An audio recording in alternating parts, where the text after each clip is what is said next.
الحمد لله رب العالمين ولا عاقبة للمتقين ولا عدوان إلا على الظالمين ونصلي ونسلم على خاتم الأنبياء والمرسلين ومن تبعهم بإحسان إلى يوم الدين. أما بعد، أوصيكم وإياي أولا بتقوى الله. أعوذ بالله من الشيطان الرجيم. بسم الله الرحمن الرحيم. قل من يكلؤكم بالليل والنهار من الرحمن بل هم عن ذكر ربهم معرضون.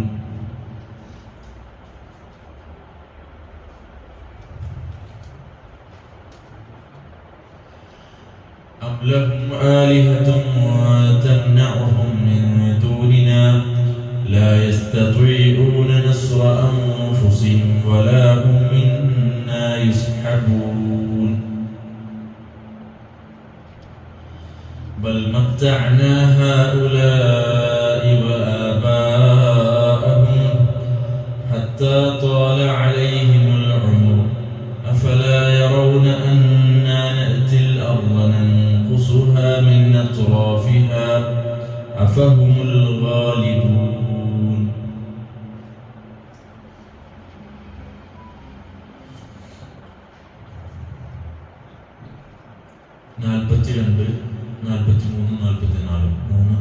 ആയത്തുകളാണ് സൂറത്തുൽ അംബിയായിലെ വചനങ്ങളിൽ നിന്ന് നമ്മൾ ഓതി വെച്ചത്.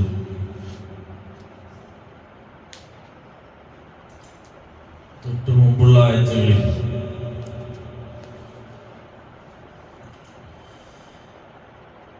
അല്ലാഹു സുബ്ഹാനഹു വ തആല ഉദ്ബോധിപ്പിച്ചത് നരകലോകത്തെക്കുറിച്ചും അവിടെ ഒരു അവിശ്വാസിക്കൊരിക്കൽ തടുക്കാൻ കഴിയാത്ത റബ്ബ് സൃഷ്ടിച്ചു വെച്ച നരകത്തെ നാളത്തെ സംബന്ധിച്ചുമൊക്കെ ഓർമ്മപ്പെടുത്തി പരിഹസിക്കുന്ന, ദീനിനെ പരിഹസിക്കുകയും കളവാക്കുകയും ചെയ്യുന്ന ആളുകൾ ശക്തമായ താക്കീത് അല്ലാഹു സുബ്ഹാനഹു വ തആല നൽകുന്നത് നമ്മൾ കഴിഞ്ഞ ആയത്തുകളിൽ വിശദമായി പഠിച്ചു. ഈ ആയത്തുകളിൽ അമ്പിയാക്കളുമായി ബന്ധപ്പെട്ടതാണ് സൂറത്തുൽ അംബിയായിന്റെ മൊത്തത്തിലുള്ള ഒരു ഇതിവൃത്തം. ഏത് നിലക്കും അതിന്റെ വിഷയങ്ങൾ കൈകാര്യം ചെയ്തു പോകുമ്പോൾ വീണ്ടും ഏത് വിഷയത്തിലേക്ക് മാറിപ്പോയാലും വീണ്ടും അതിലേക്ക് തന്നെ തിരിച്ചെത്തും. അമ്പിയാക്കളുടെ പ്രബോധിത സമൂഹം, അവരെ എങ്ങനെയാണ് അഭിസംബോധന ചെയ്തത്, അഭിമുഖീകരിച്ചത്, ഇതാണ് അംബിയ സൂറത്തിന്റെ മൊത്തത്തിലുള്ള ഒരു ആകത്തുക നമുക്ക് കാണാൻ കഴിയുന്നത്. അതായത് നിഷേധികൾ, പരിഹസിക്കുന്നവർ, പുച്ഛിക്കുന്നവർ, അവർക്ക് അമ്പിയാക്കളുടെ പ്രബോധിത സമൂഹത്തിൽ ഉണ്ടായിട്ടുണ്ട്. അവരെല്ലാം ഏതു നിലക്കാണ് ശിക്ഷ പിടികൂടിയത്, അവരോട് ഏത് രൂപത്തിലാണ് ഖുർആൻ പ്രതികരിക്കുന്നത് എന്നിത്യാദി കാര്യങ്ങളാണ് ഇതുവരെയുള്ള ആയത്തുകളിലൊക്കെ നമ്മൾ വിശദീകരിച്ചത്.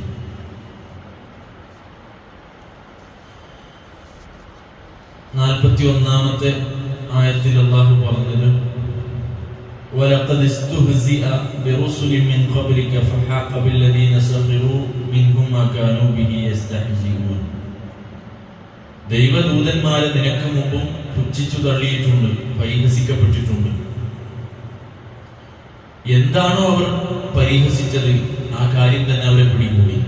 അഥവാ അള്ളാഹുവിന്റെ ശിക്ഷ വരും എന്നുള്ള താക്കീതായിരുന്നു, അതിശക്തമായ താക്കീതായിരുന്നു അവരൊക്കെ നൽകി പോന്നിരുന്നത്. ആ ശക്തമായ താക്കീദിനെ പുച്ഛിച്ചുകൊണ്ട്, പരിഹസിച്ചുകൊണ്ടാണ് മുൻ തലമുറകളൊക്കെ കടന്നു വന്നത്. അപ്പൊ ആ ശിക്ഷ അവർക്ക് പിടിപെട്ടു എന്നുള്ളതാണ് അല്ലാഹു സുബ്ഹാനഹു വ തആല ഓർമ്മപ്പെടുത്തിയത്. ഇതിനു മുമ്പ് സമാനമായ ആശയത്തിലുള്ള ആയത്തുകൾ വന്നപ്പോൾ അവിടെ റസൂലുള്ളാഹി സ്വല്ലല്ലാഹു അലൈഹി വസല്ലം തങ്ങളുടെ ഹദീസ്, തൗറാത്തുമായി ബന്ധപ്പെട്ട അതുവരെ അള്ളാഹു സ്വീകരിച്ചു പോന്നിരുന്ന ശിക്ഷാ നടപടികൾ, അതിനെ സംബന്ധിച്ച് നമ്മൾ ഓർമ്മിപ്പിച്ചിരുന്നു. തൗറാത്തിന് മുമ്പാണ് അല്ലാഹു തുടരെ ശിക്ഷ അവതരിപ്പിക്കുകയും ഓരോ ദൈവദൂതന്മാർക്കും ഓരോ സമൂഹത്തിലേക്ക് നിയോഗിക്കപ്പെടുമ്പോൾ അവരുടെ കാലാവധി പൂർത്തിയാകുന്ന സമയത്ത് അവർ വിശ്വസിക്കുന്നില്ല എങ്കിൽ അവർക്ക് ശിക്ഷ ഇറക്കിയിരുന്നു.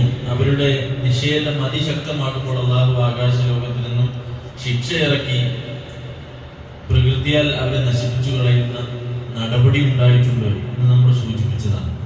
എന്നാൽ പിന്നീട് റസൂലുള്ളാഹി സ്വല്ലല്ലാഹു അലൈഹി വസല്ലം തങ്ങളുടെ സമൂഹത്തിന് പ്രത്യേകിച്ച് പ്രവാചകന്റെ പ്രാർത്ഥനയിലൂടെ റസൂലുള്ളാഹിയുടെ ശുപാർശയിലൂടെ ശഫാഅത്ത് പ്രാർത്ഥനയിലൂടെ എല്ലാം അത് തടുക്കപ്പെട്ടിട്ടുണ്ട് എന്നൊക്കെ നമ്മൾ പറഞ്ഞിരുന്നു.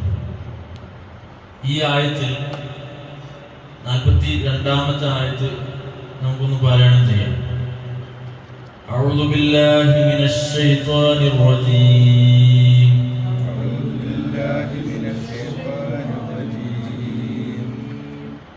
بسم الله الرحمن الرحيم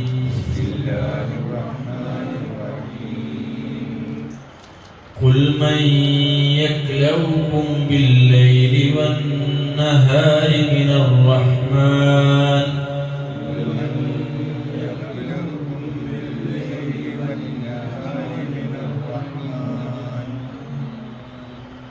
بل هم عن ذكر ربهم معرضون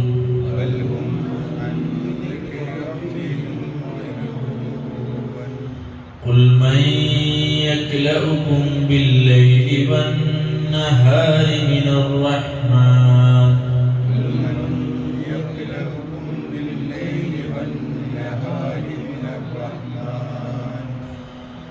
بل هم عن ذكر ربهم معرضون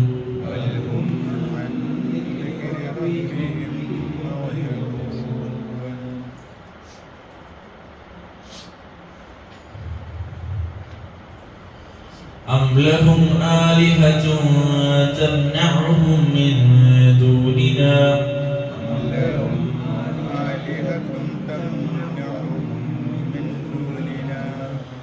لا يستطيعون نصر أنفسهم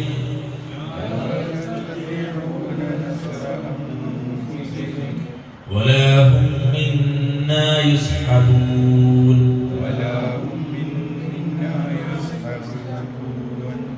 ولا هم منا يسحبون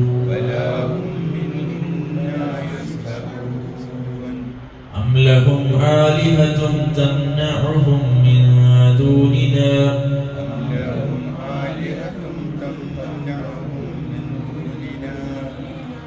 لا يستطيعون نصر أنفسهم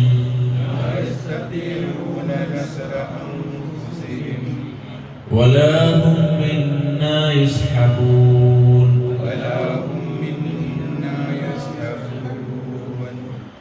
بل متعنا هؤلاء وآباءهم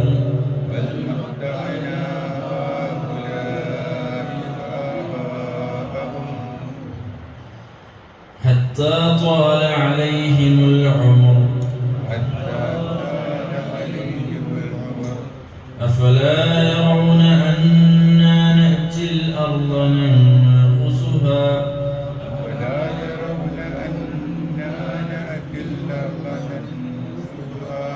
ننقصها من أطرافها أفهم الغالبون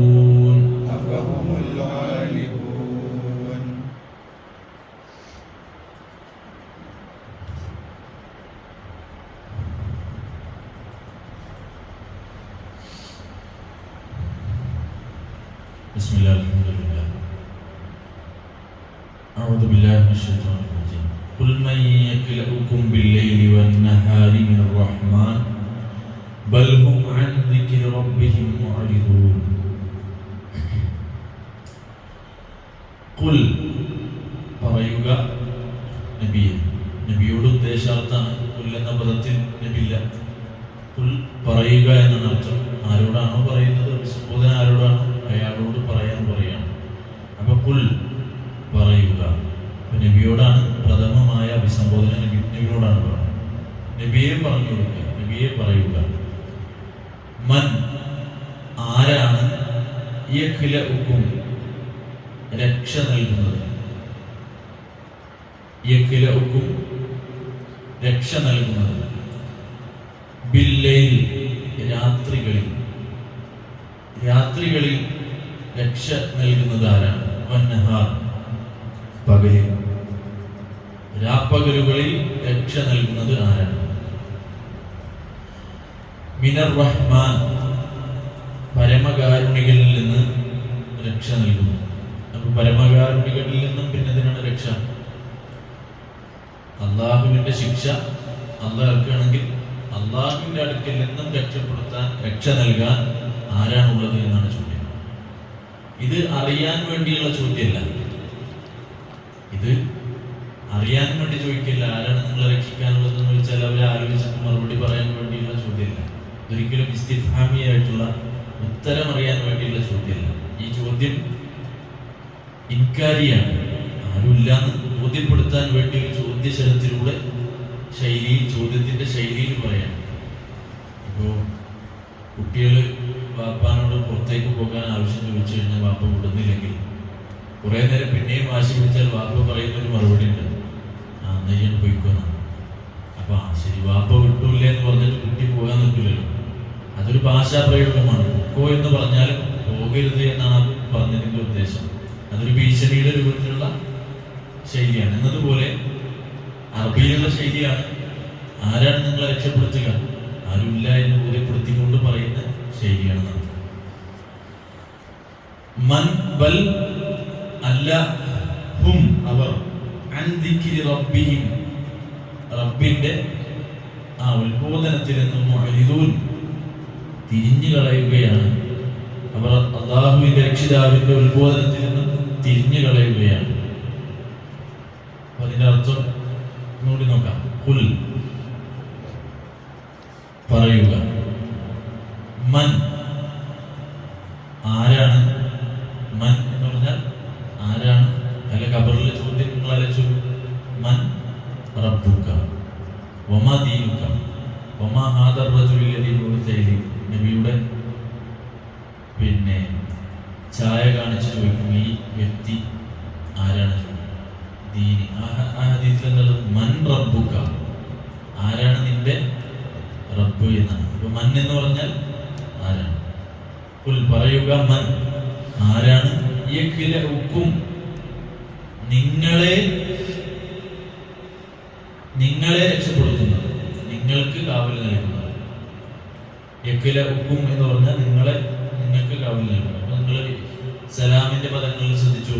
അസ്സലാമു സമാധാനം, അലൈക്കും നിങ്ങളുടെ മേൽ ഉണ്ടാവട്ടെ എന്നുള്ളത് ആശയാർത്ഥമാണ്. അസ്സലാമു സമാധാനം, പീസ് അപ്പോൺ യു നിങ്ങൾക്ക് ഉണ്ടാവട്ടെ എന്നുള്ളതാണ്. പീസ് ബി അപ്പോൺ യു, സമാധാനം നിങ്ങൾക്ക് ഉണ്ടാകട്ടെ അല്ലാഹുവിൽ നിന്ന്. അലൈക്കും നിങ്ങൾക്ക്. അപ്പൊ നിങ്ങൾ എന്നുള്ള, നിങ്ങൾക്ക് എന്നുള്ള അർത്ഥമാണ്.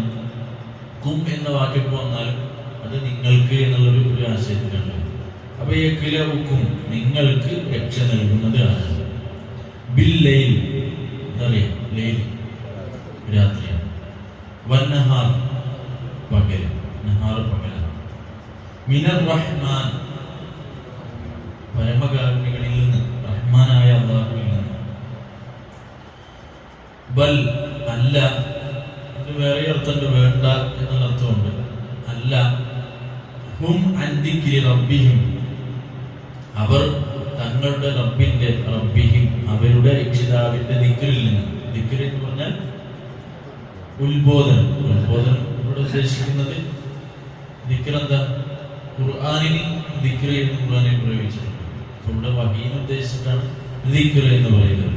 പണ്ഡിതന്മാരെ ഹദീസിന് എന്താണ് തെളിവ് എന്ന് പറയുമ്പോൾ ദിക്ർ കൂടി ഉൾപ്പെടുത്തി പറയും. ആയത്തുകൾ തെളിവാണ്. കാരണം ദിക്ർ ഉത്ബോധനം എന്നുള്ളത് അത് ഹദീസിനും ഖുർആനും രണ്ടു വഹീനും ഒരുപോലെ ബാധകമായതാണ് എന്നർത്ഥത്തിൽ തെളിവ് പറയും. മുഅ്രിദൂൻ അവരെന്ത് ചെയ്യുന്നു, തിരിഞ്ഞു കളയുന്നു. മുഅ്രിദൂൻ അഅറദ യുഅ്രിദു മുഅ്രിദ്, അഅറദ എന്ന് പറഞ്ഞാൽ തിരിഞ്ഞു കളഞ്ഞു, യുഅ്രിദു തിരിഞ്ഞു കളയുന്നു, മുഅ്രിദ് തിരിഞ്ഞു കളയുന്നവൻ. മുഅ്രിദൂൻ അവർ തിരിഞ്ഞു കളയുന്നവർ ആകും. ഇതിന്റെ ഒരു ബഹുവചനത്തിന്റെ രൂപത്തിലാണ് പ്രയോഗം. ശരി, അപ്പൊ ഒന്നുകൂടി അർത്ഥം പറയാം. ഖുൽ പറയുക, മൻ ആരാണ്, യഖ്ലഉക്കും നിങ്ങളെ രക്ഷപ്പെടുത്തുന്നത്, ബില്ലൈൽ രാത്രിയിൽ, വന്നഹാർ പകലിൽ, മിനർ റഹ്മാൻ റഹ്മാനായ പരമകാരുണികനില്ല, ബൽ ഹും ബൽ വേണ്ട, ഹും അവർ, അൻ ദിക്രി റബ്ബിഹിം അവരുടെ റബ്ബിന്റെ ദിക്റിനെ തൊട്ട് ദിക്റിൽ നിന്ന് മുഅ്രിദൂൻ തിരിഞ്ഞു കളയുന്നവരാകും. ഇതിൽ ശ്രദ്ധിക്കേണ്ട ഒരു പദം യഖ്ലഉ, യഖ്ലഉ രക്ഷ നൽകുക എന്നതാണ്. യഖ്ലഉ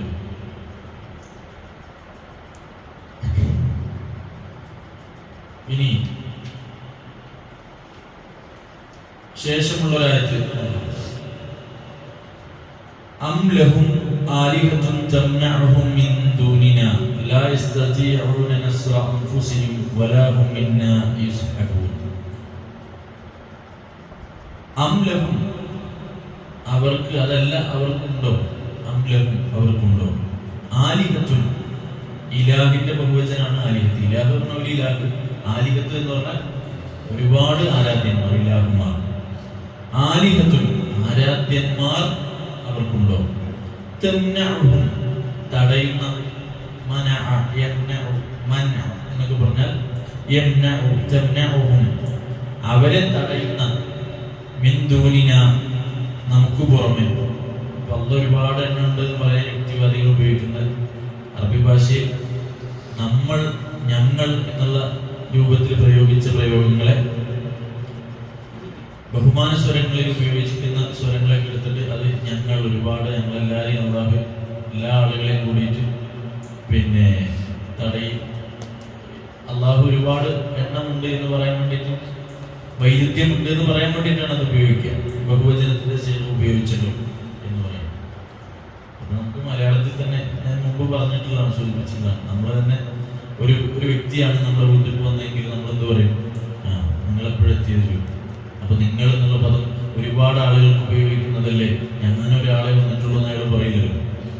അത് ബഹുമാനത്തിന്റെ സ്വരത്തിൽ ഒരാൾക്ക് ഒന്നിലധികം ആളുകളോട് പ്രയോഗിക്കുന്ന പ്രയോഗം ബഹുമാന സൂചിതമായിട്ട് ഉപയോഗിക്കും. അപ്പോൾ സ്ത്രീകളെ പറയുമ്പോൾ നമ്മൾ പറയും, നിങ്ങളെപ്പോഴാണ് വന്നത്, പെണ്ണുങ്ങൾ അയാൾ 4 കല്യാണം കഴിച്ചുകൊണ്ടല്ല, അത് ബഹുമാന സ്വരത്തിൽ ഉപയോഗിക്കുന്ന പദശൈലിയാണ്.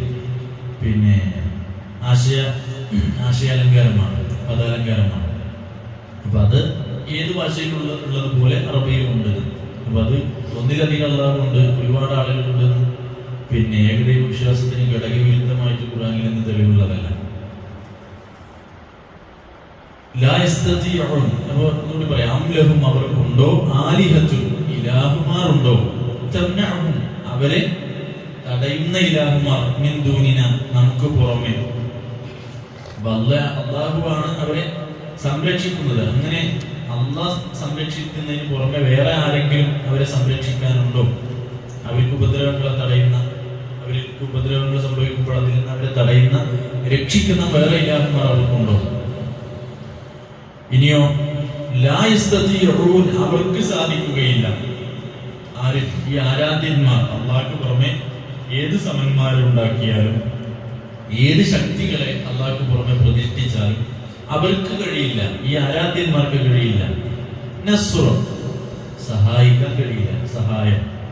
അൻഫുസിഹിം അവരുടെ സ്വദേഹത്തെ, അവർക്ക് സ്വന്തത്തെ രക്ഷിക്കാൻ പോലും കഴിയില്ല. വലാഹും അവരല്ല, മിന്ന നമ്മിൽ നിന്നും, യുസ്ഹബൂൻ തുണക്കപ്പെടുന്നവരല്ല. സ്വാഹിബ് എന്ന് പറഞ്ഞാൽ തുണക്കാരൻ എന്ന് പറയില്ല നമ്മൾ, തുണക്കാരൻ കൂട്ടുകാരൻ എന്നുള്ള അർത്ഥത്തിലാണ് സ്വാഹിബ്. യുസ്ഹബൂൻ സ്വഹിബ കൂട്ടുകൂടുക, യുസ്ഹബൂൻ അവർക്ക് തുണക്കപ്പെടുകയില്ല, അവർ രക്ഷിക്കപ്പെടുകയില്ല എന്നാണ് അർത്ഥം. അവർ നമ്മിൽ നിന്നും രക്ഷിക്കപ്പെടുകയില്ല, തുണക്കപ്പെടുകയില്ല, സഹായിക്കപ്പെടുകയില്ല, രക്ഷപ്പെടുത്താൻ കഴിയില്ല എന്നാണ്.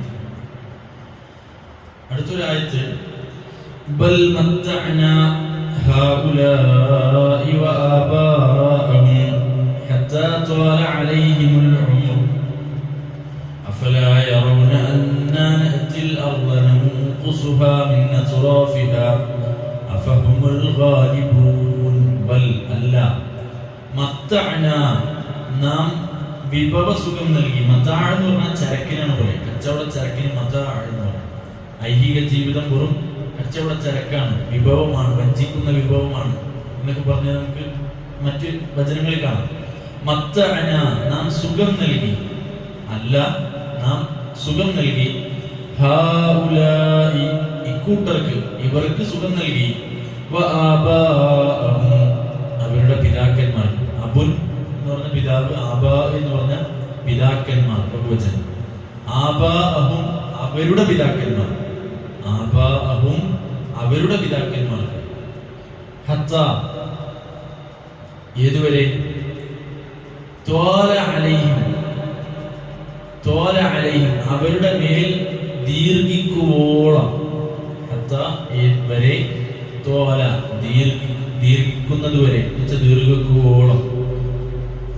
അലൈഹിം അവരുടെ മേൽ, അൽ ഉംറു ആയുസ്, അവരുടെ ആയുസ് അവർക്ക് കൂടുതൽ കാലം കിട്ടുവോളം അവർക്കും അവരുടെ പിതാക്കന്മാർക്കുമൊക്കെ നാം വിഭവ സുഖം നൽകി. അഫലാ യറൗന കാണുന്നില്ലേ? അന്നാ നഅ്തിൽ അർള, അന്നാ തീർച്ചയായും നാം, നഅ്തിൽ അർള ഭൂമിയെ ചുരുക്കുന്നത് അവർ കാണുന്നില്ലേ? നൻഖുസു, നൻഖുസു എന്ന് പറഞ്ഞാൽ ചുരുക്കുക. നൻഖുസുഹ നാം അതിനെ ചുരുക്കുന്നു. മിൻ അത്റാഫിഹ അതിന്റെ വിവിധ ഭാഗങ്ങളിൽ നിന്ന്, നാനാതുറകളിൽ നിന്ന്, വിവിധ വശങ്ങളിൽ നിന്ന്, ഭൂമിയുടെ വ്യത്യസ്തമായ വശങ്ങളിൽ നിന്ന് ഭൂമിയെ നാം ചുരുക്കുന്നത് അവർ കാണുന്നില്ലേ? ആശയം എന്താണെന്ന് നമ്മൾ പിന്നീട് പറയാം. പദാർത്ഥം അതാണ്. അഫഹുമുൽ ഗാലിബൂൻ, അഫഹും അവരാണോ? അ എന്ന് പറഞ്ഞ ഒരൊറ്റ വാക്കിനർത്ഥം, അ എന്ന് പറഞ്ഞാൽ ആണോ എന്നാണ്. അ എന്നൊരൊറ്റ വാക്കിനർത്ഥം ആ ആണോ. ഫ അപ്പോൾ, ഫാക്കർത്ഥം. ഹും അവരാണോ. ചെറിയ വാക്കിൽ വിശാലമായ അർത്ഥം. മലയാളത്തിലാണെങ്കിൽ എത്ര ഇത് വേണം? അഫഹും അപ്പോൾ അവരാണോ. അൽ ഗാലിബൂൻ അവരാണോ വിജയം. ഗാലിബ് എന്ന് പറഞ്ഞാൽ വിജയിക്കുക, അതിജയിക്കുക എന്നാണ് പദത്തിനർത്ഥം. ആശയം വിജയിക്കുക. അപ്പൊ അഫഹുമുൽ ഗാലിബൂൻ, അപ്പൊ അവരാണോ വിജയിക്കുന്നത് എന്ന് അല്ലാഹു ചോദിക്കുകയാണ്. ഈ 3 വചനങ്ങളാണ് ഇൻഷാഅല്ലാഹ് നമ്മൾ അതിന്റെ ആശയം നോക്കുന്നത്.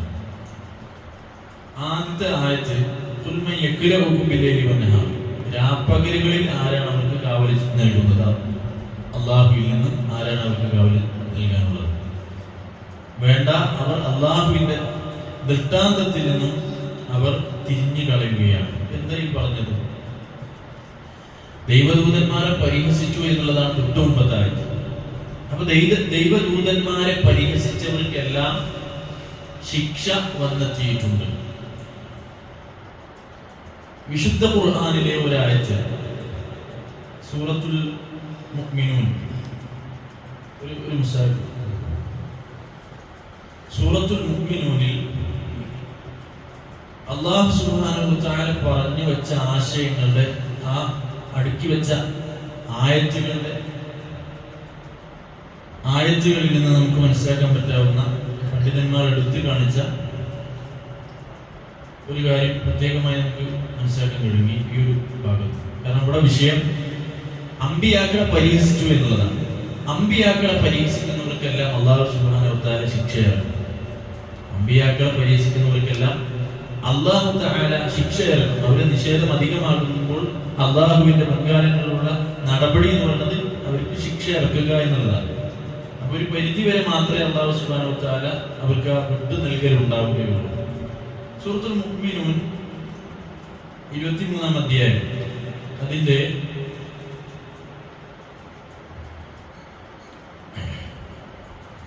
മൂസാ നബി അലൈഹി സ്വലാത്തു വസ്സലാമിനെ അല്ലാഹു അയക്കുകയാണ്. ثم أرسلنا موسى وأخاه هارون بآياتنا وسلطان مبين. ഈ ആയത്തിൽ പറയുന്നത് മൂസാ നബി അലൈഹി സ്വലാത്തു വസ്സലാമിനെയും സഹോദരൻ ഹാറൂനിനെയും വ്യക്തമായ ദൃഷ്ടാന്തങ്ങളും കൊണ്ട് വചനങ്ങൾ കൊണ്ട് പ്രമാണങ്ങൾ ന്യായ പ്രമാണങ്ങൾ കൊണ്ട് അയച്ചു. എവിടേക്ക് അയച്ചു? ഇലാ ഫിർഔന വ മലഈഹി, ഫിർഔന്റെ അടുക്കലേക്കും വ മലഈഹി, അവന്റെ ധിക്കാരികളായ അവന്റെ സഭക്കാരുടെ കർണന്മാരുടെ തലതൊട്ടപ്പന്മാരുടെ അടുക്കലേക്കും അയച്ചു. ഫസ്തക്ബറു വകാനു ഖൗമൻ ആലീൻ, അവർ കിബ്ർ നടിച്ചു, അവർ മേന്മ നടിച്ചു. പിന്നീട് പറയുന്നത് നമുക്ക് കാണാം. ശേഷം പറയുന്നു ഫകദ്ദബൂഹുമാ ഫകാനു മിനൽ മുഹ്ലകീൻ, അങ്ങനെ അവർ നിഷേധിച്ചു തള്ളി. ഫകാനു മിനൽ മുഹ്ലകീൻ, അവർ നശിപ്പിക്കപ്പെട്ടു എന്നതാണ്. അവർ കളവാക്കി, അവർ നശിപ്പിക്കപ്പെട്ടു. പിന്നീട് നിങ്ങൾ നോക്കൂ, അതിന് ശേഷം പറഞ്ഞ ആയത്ത് പ്രത്യേകം ശ്രദ്ധിക്കുക. ശേഷം പറഞ്ഞ ആയത്ത് വലഖദ് ആതൈനാ മൂസൽ കിതാബ ലഅല്ലഹും യഹ്തദൂൻ, മൂസക്ക് നാം വേദം നൽകി ലഅല്ലഹും യഹ്തദൂൻ, അവർ സന്മാർഗം പ്രാപിക്കാൻ. അപ്പൊ വേദം കിട്ടുന്നതിന് മുമ്പാണ് ഫിർഔന്റെ നാശം എന്നുള്ളത്. ഫിർഔൻ ഒരിക്കലും ഒരു വേദഗ്രന്ഥത്തെ നിഷേധിച്ച ആളില്ല, ആണോ? കാരണം വേദം അരക്കപ്പെട്ടത് ഫിർഔന്റെ നാശത്തിന് ശേഷമാണ്. ഫിർഔനെ ആരെയാണ് ധിക്കരിച്ചത്? ഫിർഔൻ മൂസാ നബി അലൈഹി സ്വലാത്തു വസ്സലാമയെ ധിക്കരിച്ചത്. അപ്പോ ദൈവദൂതന്റെ വാക്ക് അതിന് വേറൊരു വിഷയം കൂടി ഉള്ളത്, ഖുർആൻ അല്ലെങ്കിലും പ്രവാചകന്മാരുടെ വാക്കുകൾ സുന്നത്തിന്റെ തെളിവ് കൂടി പണ്ഡിതന്മാരും പറയുന്നു. കാരണം ഒരു പ്രവാചകന്റെ വാക്കാണ് അവിടെ ധിക്കരിച്ചത്, ഖുർആനല്ലല്ലോ. ഖുർആനല്ലാത്ത മറ്റ് ഇതര വേദങ്ങളെല്ലാം അള്ളാഹുവിന്റെ കലാമ് തന്നെയാണ്, അള്ളാഹുവിന്റെ സംസാരം തന്നെയാണ്. തൗറാത്തും ഇഞ്ചീലും സബൂറും സുഹുഫു ഇബ്രാഹിം ഒക്കെ ഇറക്കപ്പെട്ട വേദങ്ങളൊക്കെയും അള്ളാഹുവിന്റെ കലാമ് തന്നെയാണ്. അപ്പോ ഇവിടെ പറഞ്ഞത് ഒരു വേദഗ്രന്ഥത്തെ നിഷേധിച്ചത് കൊണ്ടല്ല ഫിർഔൻ നശിപ്പിക്കപ്പെട്ടത്, മറിച്ച് ഒരു പ്രവാചകനോടുള്ള ധിക്കാരത്തിന്റെ ഭാഗമായാണ് ഫിർഔൻ നശിപ്പിക്കപ്പെട്ടത്. ഇപ്പൊ ഒരു വേദവാക്യവും എന്ത് ചെയ്തിട്ടില്ല, ഫിർഔൻ നിഷേധിക്കാൻ അവസരം ഉണ്ടായിട്ടില്ല. മൂസാ നബി അലൈഹി സ്വലാത്തു വസ്സലാമയെ നിഷേധിച്ചപ്പോൾ തന്നെ അതിശക്തമായി നശിപ്പിക്കപ്പെട്ടു എന്ന്. അപ്പൊ പ്രവാചകന്മാരെ നശിപ്പിക്കുമ്പോഴെല്ലാം പരിഹസിക്കുമ്പോഴെല്ലാം അതിശക്തമായി അല്ലാഹു സുബ്ഹാനഹു വ തആലയുടെ ശിക്ഷ ഇറങ്ങും എന്നുള്ളതാണ്. അപ്പൊ ഇവിടെ പറയുന്നത് എന്താ? വലഖദ് ഇസ്തുഹ്സിഅ ബിറുസുലിൻ മിൻ ഖബ്ലിക്കും, നബിയെ താങ്കൾക്ക് മുമ്പ് വേറെ പ്രവാചകന്മാർ പരിഹസിക്കപ്പെട്ടിരിക്കുന്നു. ഫഹാഖ ബില്ലദീന സഖിറൂ മിൻഹും മാ കാനൂ ബിഹി യസ്തഹ്സിഊൻ, അവർക്കൊക്കെ ആ പരിഹസിച്ച ശിക്ഷ നാം കൊടുത്തിട്ടുണ്ട്. ആ ശിക്ഷയെ അള്ളാഹു ഓർമ്മിപ്പിക്കുകയാണ്. അള്ളാന്റെ ശിക്ഷ വരുമ്പോൾ ആരാണ് നിങ്ങളെ രാത്രിയും പകലിൽ നിന്ന് കാവൽ നൽകാനുള്ളത്? ആരാണ്? ശരി, അള്ളാഹുവിന്റെ ശിക്ഷയിൽ നിന്ന് നിങ്ങൾക്ക് തടുക്കാൻ, നിങ്ങൾക്ക് രക്ഷ നൽകാൻ ആരാണ് നിങ്ങളെ സഹായിക്കുക? പിന്നീട് അവരുടെ ഒരു അവസ്ഥ അള്ളാഹു പറയണം. അവർ അള്ളാഹുവിന്റെ ഉത്ബോധനത്തിൽ നിന്നാണ് അവർ തിരിഞ്ഞു കളയുന്നത് എന്ന വസ്തുത അള്ളാഹു സുബ്ഹാനഹു വ തആല പറഞ്ഞു കൊടുക്കണം. ശരി, നമ്മൾ പറഞ്ഞത് പ്രവാചകന്മാരെ ധിക്കരിക്കുമ്പോൾ അള്ളാഹു സുബ്ഹാനഹു വ തആല പരിഹസിക്കുമ്പോൾ ശിക്ഷ ഇറക്കും എന്നുള്ളതാണ്. അത് അള്ളാഹുവിന്റെ കലാമിന് മാത്രമല്ല, പ്രവാചകന്മാർക്ക് അള്ളാഹു സുബ്ഹാനഹു വ തആല കൊടുത്തിട്ടുള്ള ശ്രേഷ്ഠതയും സ്ഥാനവും ഒക്കെ തന്നെയാണ്. ഇതിന്റെ വിശദീകരണത്തിൽ, ഈ ആയത്തിനെ വിശദീകരിക്കുന്നിടത്ത് ഖുർത്തുബി റഹിമഹുല്ലാഹ് അദ്ദേഹത്തിന്റെ ഗ്രന്ഥത്തിൽ നൽകുന്നത് വിശദീകരണത്തിൽ കാണാം. അയ്യഹ്റുസുക്കും വയഹ്ഫദുക്കും, മയ്യക്കിലും ആരാണ് നിങ്ങൾക്ക് രക്ഷ നൽകുക എന്ന് പറഞ്ഞാൽ യഹ്റുസുക്കും, ആരാണ് നിങ്ങൾക്ക് ഒരു കാവൽ, പ്രൊട്ടക്ഷൻ നൽകുക, വയഹ്ഫദുക്കും, നിങ്ങളെ സംരക്ഷിക്കുക ആരാണ്? അഥവാ ഖുൽ ലാ ഹാഫിദ ലക്കും ബില്ലൈലി ഇദാ നിംതും, നിങ്ങൾ ഉറങ്ങിക്കിടക്കുന്ന രാത്രിയിൽ നിശ്ചലമായ ദിശയിൽ നിങ്ങളെ സംരക്ഷിക്കാൻ അല്ലാഹു അല്ലാതെ മറ്റാരുമില്ല. വബിന്നഹാരി ഇദാ കുൻതും വതസറഫ്തും ഫീ ഉമൂരിക്കും, പകലിൽ നിങ്ങൾ എഴുന്നേറ്റ് നിങ്ങൾ സ്വബോധത്തോടുകൂടി നിങ്ങൾ കാര്യങ്ങൾ കൈകാര്യത്തിൽ ഏർപ്പെടുമ്പോഴും നിങ്ങളെ അതിൽ വ്യാപൃതനാകുമ്പോഴും നിങ്ങളെ സംരക്ഷിക്കാൻ അല്ലാഹുവേ ഉള്ളൂ എന്നതാണ് അതിന്റെ ആശയം എന്നുള്ളത്. അവിടെ പണ്ഡിതന്മാർ നൽകുന്ന ഒരു അതിപ്രധാനമായ നമുക്കൊരു തദബ്ബുരിയായി ചിന്തിക്കേണ്ട ഒരു കാര്യം, ഈ അല്ലാഹ് നമുക്ക് കാവല് നൽകുന്നുണ്ട് എന്നുള്ളത് നമുക്ക് ബോധ്യപ്പെട്ടിട്ടുണ്ടോ എന്നുള്ളതാണ്. അതിൻ്റെ ഒരു ഈമാനികമായ ആത്മീയമായ ഒരു വശം എന്താ, ഒരു വറവിയായ ഭക്തി സാന്ദ്രമായ ഒരു വിഷയം എന്താ, അള്ളാഹുവിന്റെ ഈ ഒരു സംരക്ഷണം നമുക്ക് ബോധ്യപ്പെട്ടിട്ടുണ്ടോ, അള്ളാഹ് നമ്മളെ സംരക്ഷിക്കുന്നുണ്ട് എന്നുള്ളത് നമുക്ക് മനസ്സിലാക്കാൻ പറ്റും, നമുക്ക് അറിയാൻ കഴിഞ്ഞിട്ടുണ്ടോ എന്നുള്ളതാണ്. ഒരുപാട് ഇസ്ലാമിന്റെ ഒരുപാട് പ്രാർത്ഥനകളും പ്രകീർത്തനങ്ങളും ചര്യകളും ഒക്കെ അതിലൊക്കെ അള്ളാഹുവിന്റെ സംരക്ഷണം ഉറപ്പാക്കുന്നതുണ്ട്. യാത്രയിലെ പ്രാർത്ഥന നിങ്ങൾ നോക്കും. ആ യാത്രയിലെ പ്രാർത്ഥനയിൽ നമ്മൾ ചൊല്ലുന്ന അല്ലാഹുമ്മ ഇന്നാ നസ്അലുക ഫീ സഫരിനാ ഹാദാ അൽബിർറ വത്തഖ്വ വമിനൽ അമലി മാ തർദാ എന്നൊക്കെ പറഞ്ഞിട്ട് പിന്നെ പറയണം യാത്രയുടെ പുണ്യവും ഒക്കെ ചോദിച്ചതിന് ശേഷം പിന്നെ പറയുന്നത് അല്ലാഹുമ്മ അല്ലാഹുവേ അൻത സ്വാഹിബു ഫി സഫർ, യാത്രയിൽ നീ എൻ്റെ കൂടെയുണ്ട്. വൽ ഖലീഫത്തു ഫിൽ അഹ്ലി, ഞാൻ പിരിഞ്ഞു പോകുന്ന വിട്ടേച്ചു പോകുന്ന എൻ്റെ കുടുംബത്തിന് എനിക്ക് പകരക്കാരൻ, എൻ്റെ കാര്യങ്ങളെല്ലാം എനിക്ക് പകരമായി നിന്ന് എൻ്റെ കുടുംബത്തെ സംരക്ഷിക്കാൻ ആരുള്ളത്? അള്ളാഹുവാണുള്ളത്. കണ്ടോ? അപ്പൊ അള്ളാഹുവിൽ ആ കാവലിനെ അള്ളാഹു സുബ്ഹാനഹു വ തആലയിലേക്ക് ഏൽപ്പിച്ചു കൊടുക്കുന്ന ദുആകളാണ് നമ്മൾ ചൊല്ലുന്നത്. ഇത് ചൊല്ലുന്ന ഒരു വിശ്വാസിക്ക് അള്ളാഹ് നൽകൂലേ? ഇത് പ്രാർത്ഥിക്കുന്ന ഒരു വിശ്വാസിക്ക് അള്ളാഹു സുബ്ഹാനഹു വ തആല അവന്റെ കുടുംബത്തെ സംരക്ഷിക്കാൻ, അവന്റെ കുട്ടികളെ സംരക്ഷിക്കാൻ അള്ളാഹിനെ ഏൽപ്പിച്ചു പോകുന്ന ഒരാൾക്ക് അത് അള്ളാഹ് മതിയാവൂലേ? കുറച്ചു മതിയാവുകയാണ്. അപ്പൊ അള്ളാഹുവിന്റെ ആ കാവൽ നമ്മൾ രക്ഷിച്ചിട്ടുണ്ടോ, നമുക്ക് അനുഭവിക്കാൻ സാധിച്ചിട്ടുണ്ടോ എന്നുള്ളൊരു ആത്മീയ വശം കൂടി നമ്മൾ അവിടെ ചിന്തിക്കേണ്ടതുണ്ട്. മറ്റൊന്ന് സഹോദരങ്ങൾ, ഇവിടെ ഒരു പണ്ഡിതന്മാർ ഒരു സർവണം ഖുർആന്റെ ഒരു പ്രയോഗങ്ങളെയും ഒരു വാക്കിന്റെയും ആശയത്തെ അവർ ചികഞ്ഞെടുക്കും. അവിടെ നമുക്ക് കാണാം പിന്നെ ഓരോ വിഷയാധിഷ്ഠിതമായിട്ടാണ് തഫ്സീറുകൾ ഉണ്ടാവുക. ഇപ്പോൾ ഖുർആൻ സാഹിത്യ ശൈലികളെ മാത്രം പിന്നെ നോക്കിക്കൊണ്ട് വിവരിക്കുന്ന പിന്നെ തഫ്സീറുകൾ, ഖുർആന്റെ ആശയതലത്തിൽ എന്തുകൊണ്ട് ഇങ്ങനെ പറഞ്ഞു, എന്തുകൊണ്ട് ഈ ശൈലിയിൽ പറഞ്ഞു എന്നൊക്കെയുള്ള അതിന്റെ സാഹിത്യ ഭാഗങ്ങളെ കൂടുതൽ വിശദീകരിച്ച് പറയുന്ന പിന്നെ തഫ്സീറുകൾ നമുക്ക് കാണാൻ കഴിയും. തഹരീർ വ തൻസീൽ എന്ന് പറഞ്ഞ തഫ്സീറുകൾ, ഒരുപാട് തഫ്സീറുകൾ നമുക്ക് കാണാൻ കഴിയും. ചില പണ്ഡിതന്മാർ ആ ഭാഗം പ്രത്യേകമായി വിവരിക്കും. ആസാറുകൾ വെച്ച് വിവരിക്കുന്ന, ആസാറുകൾ എന്ന് പറഞ്ഞാൽ പിന്നെ റിവായത്തുകൾ, വന്നിട്ടുള്ള റിവായത്തുകൾ എല്ലാം സമ്പുഷ്ടമാണ്. തഫ്സീർ തുബരി ഏറ്റവും പൗരാണികമായ ഒരു തഫ്സീറാണ് തഫ്സീർ തുബരി. അതുപോലെ മൻസൂറായിട്ടുള്ള വന്ന അസറുകൾ കൊണ്ട് ദുർറുൽ മൻസൂർ, വിതരപ്പെട്ട മുത്തുമണികൾ എന്നാണ് പറയുന്നത് ഇമാം സുയൂത്തിയുടെ പിന്നെ തഫ്സീർ ഗ്രന്ഥം. അപ്പൊ ഇങ്ങനെ ആസാറുകൾ വെച്ചിട്ട് വിവരിക്കുന്നത് ഖുർആനുകളും പ്രബലമായ ഹദീസുകളും വെച്ച് തഫ്സീർ ചെയ്യുന്ന ഗ്രന്ഥമാണ്. അതിൽ കൂടുതൽ ഇബ്നു കസീർ റഹ്മത്തുള്ളാഹിയുടെ തഫ്സീർ ഇബ്നു കസീർ തഫ്സീറുൽ ഖുർആനിൽ അദീം എന്ന് പറയുന്ന ഗ്രന്ഥം. അപ്പൊ ഇവിടെ പണ്ഡിതന്മാർ ഇവിടെ പദപ്പൊരുത്തത്തെ തമ്മിൽ ചർച്ച ചെയ്തപ്പോൾ എന്തുകൊണ്ടാണ് അല്ലാഹു സുബ്ഹാനഹു വ തആല ഈ പദത്തെ ആദ്യം വെച്ചുകൊണ്ട് പറഞ്ഞത്? കാരണം ഇതൊരു കേവലം ഒരു മനുഷ്യന്റെ സംസാരമല്ലല്ലോ, ഇതൊരു അത്ര കണ്ട് ഉൾക്കാഴ്ചയോടും കൂടി പറയുന്ന ഒരു പിന്നെ വൃഥാ പറയുന്ന, നമ്മളെപ്പോലെ പറയുന്ന ഒരു മനുഷ്യന്റെ സംസാരമല്ലല്ലോ, സർവജ്ഞനായ അള്ളാഹുവിന്റെ സംസാരം. അപ്പൊ അള്ള വെച്ച ഓരോ പദങ്ങൾ ആദ്യം പറയുന്നിടത്തും അള്ള ഈ പദം തന്നെ ഉപയോഗിച്ചിടത്തും വലിയ യുക്തി രഹസ്യം അതിൽ അടങ്ങിയിട്ടുണ്ടാകും. അപ്പൊ അതിന് പണ്ഡിതന്മാർ ചെയ്യുമ്പോൾ നമുക്ക് കാണാം അള്ള ഇവിടെ എന്തിനാണ് കുൽമയ്യക്കിലും നിങ്ങൾ ആരാണ് സംരക്ഷിക്കുന്നത്? പിന്നെ പറഞ്ഞത് ബില്ലയിൽ, രാത്രി എന്നാണ് ആദ്യം പറഞ്ഞത്. വന്നഹാർ, പിന്നെയാണല്ലോ പകൽ പറഞ്ഞത്. ആ ക്രമപ്രകാരം പറയുകയാണെങ്കിൽ പകൽ രാത്രി എന്നുള്ളതാണ് തനത് ശൈലി. അപ്പൊ തനത് ശൈലിയിൽ നിന്ന് വിട്ടു പറഞ്ഞത് എന്തിനാണ് എന്ന് ചർച്ച ചെയ്യാം. പണ്ഡിതന്മാർ പറയാണ് എന്തിനാണ് അങ്ങനെ രാത്രിയെ മുന്തിച്ചത് എന്ന് ചോദിച്ചാൽ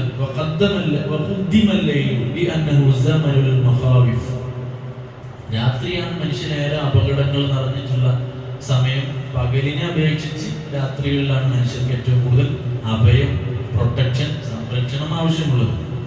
അതുകൊണ്ട് ആ രാത്രിയിൽ നിങ്ങൾക്ക് കാവലിൽ നൽകുന്നത് താരതമ്യേന ഏറ്റവും കൂടുതൽ മനുഷ്യന് പ്രൊട്ടക്ഷൻ, സംരക്ഷണം ആവശ്യമുള്ളതിനെ ആദ്യം പറഞ്ഞുള്ളതാണ്. കൂടുതൽ ബാധിക്കുന്നതിനെ ആദ്യം പറഞ്ഞുള്ളതാണ്.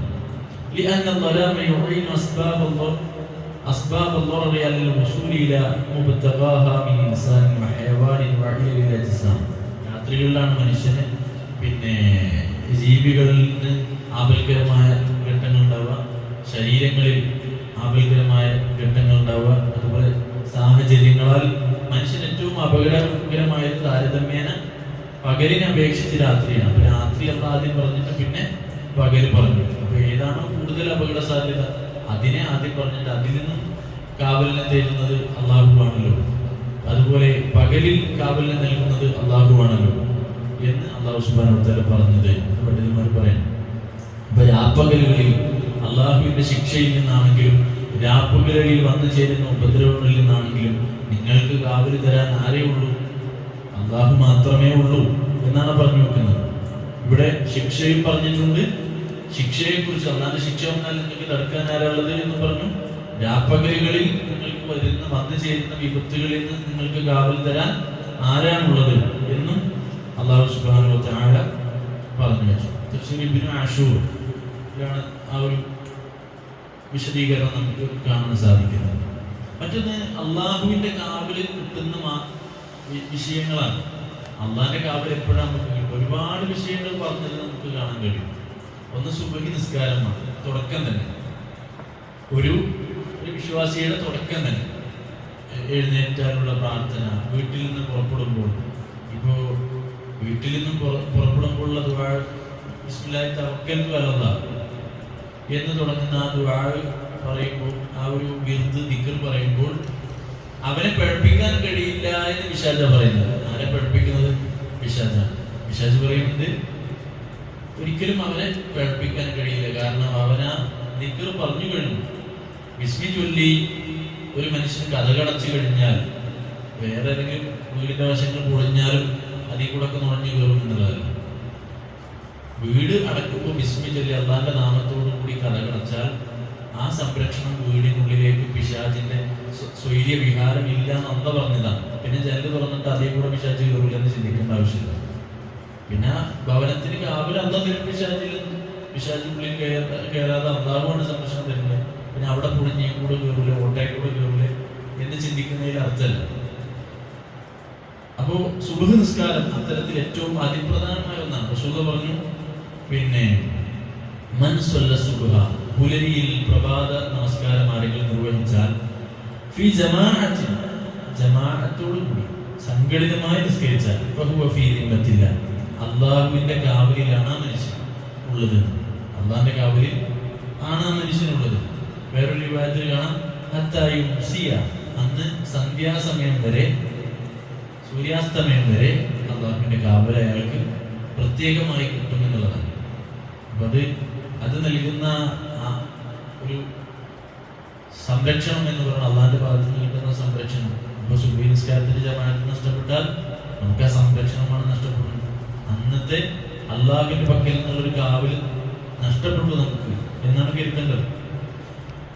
ഒരു സംഭവം നമുക്ക് ഈ വിഷയകരമായി നമുക്ക് വായിക്കാൻ കഴിയും. മുഅ്ജമുൽ കബീർ എന്ന് പറയുന്ന ഗ്രന്ഥത്തിൽ തുബ്രാനി ധരിക്കുന്ന ഒരു സംഭവം നമുക്ക് കാണാം.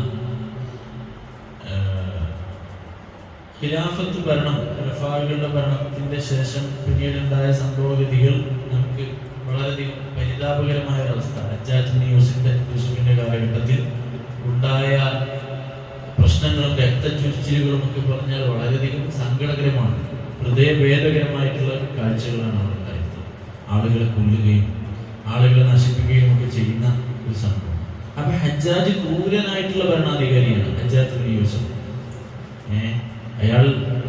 അയാളുടെ ഒരു പ്രഭാഷണം, അയാള് ഭരണം ഏറ്റെടുത്ത് രാജാവാകുന്ന സമയത്ത്, ഖലീഫയാകുന്ന സമയത്ത് അയാൾ പറയാണ്, ഇനി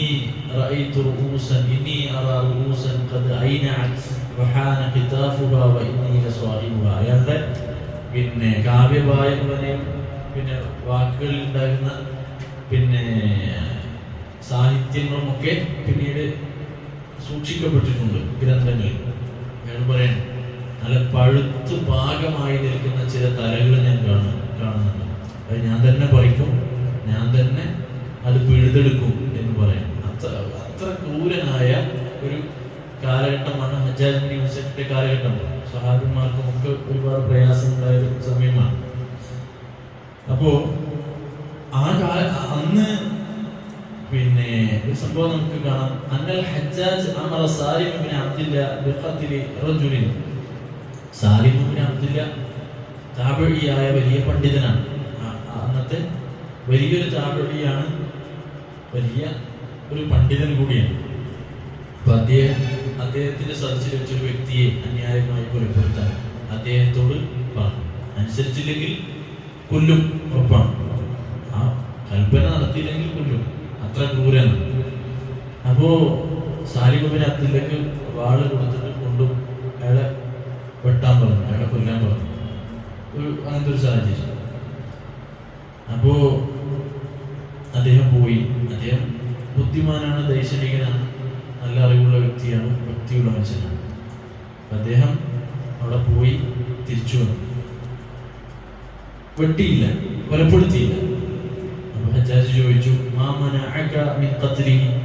എന്തേ താങ്കൾ ഞാൻ പറഞ്ഞിട്ടും ഞാൻ കൽപ്പിച്ചിട്ടും എന്താണ് താങ്കൾ പിന്നെ എന്റെ കൽപ്പന പൂർത്തിയാക്കാത്തത്? ആരാചാര്യ ചെയ്യേണ്ട പണി ഇദ്ദേഹത്തെ കൊണ്ട് ചെയ്യാൻ, അറം പറ്റുന്ന പ്രവൃത്തി ചെയ്യിപ്പിക്കുകയാണ് രാജസദസ്യൻ.